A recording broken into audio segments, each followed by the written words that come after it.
స్నానం చేయడానికైతే నేను first hair మొత్తము లీవ్ చేసుకొని ఫస్ట్ అయితే హెయిర్ మసాజ్ అయితే చేసుకుంటున్నాను అనమాట. ఈ మసాజర్ నేనైతే మాల్లో తీసుకున్నాను.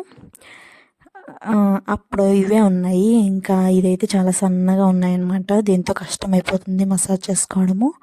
కానీ ఇంకా అట్లనే మసాజ్ చేసుకున్న తర్వాత నేనైతే హెయిర్ మొత్తం ముడేసేసుకొని ఇంకా స్నానం అయితే చేయాలన్నమాట. అంటే తల స్నానం ఏం చేయలేదు. ఫస్ట్ అయితే ఇంకా ఇప్పుడు అలోవెరా జెల్ అయితే అప్లై చేస్తున్నాను. ఎందుకంటే ఫేస్ చాలా డ్రై అయిపోతుంది నాది ఈ మధ్య, దానికోసం అని చెప్పేసి. నెక్స్ట్ స్నానం చేసేసి వచ్చిన తర్వాత నేనైతే మార్నింగ్ అయితే ఇది మ్యాంగోతో జ్యూస్ చేశాను. అంటే మిల్క్ షేక్ లాగా చేశాను. చాలా బాగా వచ్చింది, టేస్ట్ కూడా చాలా బాగుంది. సబ్స్క్రైబ్ చేసుకోండి. మళ్ళీ ఇంకొక వీడియోతో అయితే కలుద్దాం. బాయ్.